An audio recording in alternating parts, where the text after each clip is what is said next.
안녕하세요. 사진가 김석정입니다. 오늘은 카메라에 대한 얘기를 좀 하고자 하는데요. 카메라 하면 여러분들 이미 많은 강의를 통해서 기본적인 구조라든지 셔터 스피드라든지 조리개라든지 이런 어떤 여러 가지 그 이야기를 들으셨기 때문에 오늘 구체적인 얘기는 생략하도록 하겠습니다. 제가 생각하는 카메라의 기본적인 컨셉, 그다음에 카메라 그 자체 기능과 렌즈의 기능에서 가장 중요시 생각해야 될 부분 이런 것들만 말씀을 드리도록 하겠습니다. 사실 카메라 바디는 일단 튼튼한 게 좋고요. 사실 제가 좋아하는 카메라는 좀 기능이 심플한 걸 좋아합니다. 저는 너무나 많은 기능을 탑재한 것보다는 기본적으로 셔터 스피드라든지 그다음에 그 렌즈의 그 해상도라든지 어떤 기본적인 것들이 좋고 그 밖에 기능들은 좀 떨어져도 그런 것들을 좋아하거든요. 최첨단의 카메라들이 좋은 점도 있습니다만은 실상 그들이 이제 덕목으로 내세우는 여러 가지 기능 중에서 최첨단 기능을 과연 우리들이 얼마만큼 쓰는지에 대해서는 좀 회의적입니다. 그래서 늘 이렇게 난 장비가 좋지가 않아서 사진을 못 찍는다는 분들한테 말씀드리고 싶은 거는 장비는 아무 상관이 없다. 장비는 기본적인 것만 갖추면 누구든지 사진을 찍을 수 있고 좋은 이미지를 만들 수 있다고 저는 생각합니다. 결국은 사진을 찍는 것은 카메라가 아니고 사진가 아니겠습니까? 그래서 사진가들은 항상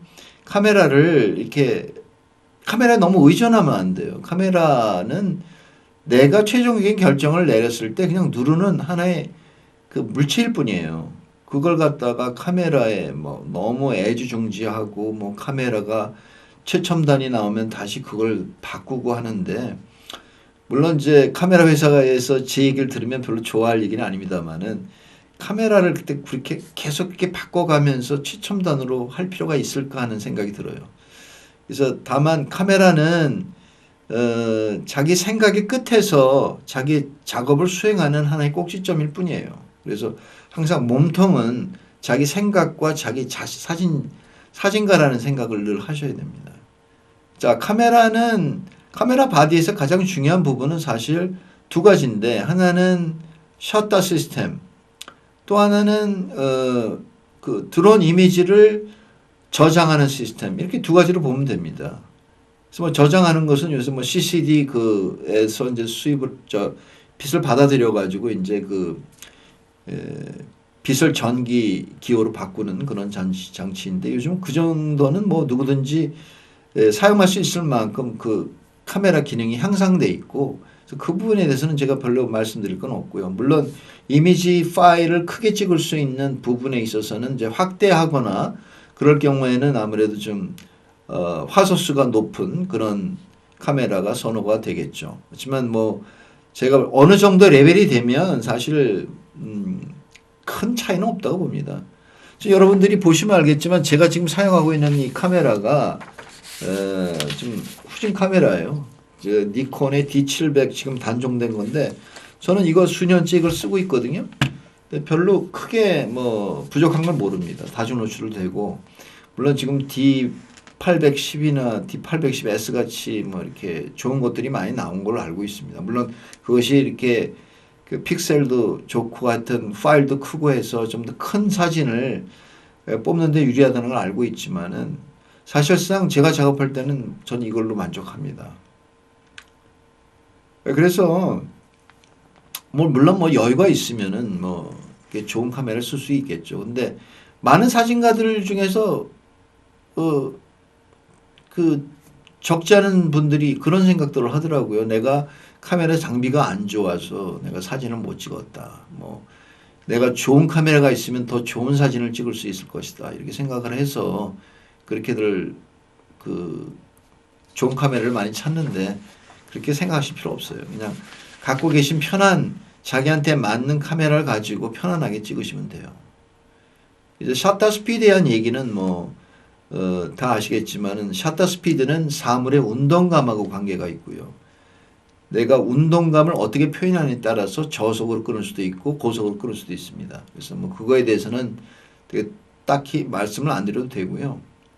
운동감을 표현한 방식은 이제 뭐 패닝도 있고 뭐 여러 가지가 있습니다만 이제 나중에 제가 이제 다중 노출 시간에도 말씀드리지만 똑같은 정확한 이미지를 이렇게 겹쳐서 쌓아 올리는 방식일 경우에는 정지된 화면들이 겹쳐져 가지고 또 어떤 스피드를 감을 그러니까 운동감을 표현할 수도 있거든요. 그래서 여러분들이 생각하는 운동감, 즉 저속으로 끊으면 끌림으로 나타난다는 생각은 이제 나중에 또 수정이 될 겁니다. 그렇게 요즘 운동감을 표현하는 방법들에 대해서는 나름대로 굉장히 여러 각도에서 이미지들이 중론이 나오고 있고 그에 대한 생각들이 많이 발전하고 있기 때문에 그냥 단지 저속으로 찍으면 끌림으로 나타난다는 생각은 버리실 필요가 있어요. 정지된 화면들이 겹쳐서 작은 간격으로 겹쳐졌을 때 그것도 운동감으로 표현될 수도 있거든요. 그 부분에 대해서는 제가 다중 노출 시간에 이제 말씀을 드리도록 하겠습니다. 그래서 카메라는 그런 기능을 수행하고 있고요.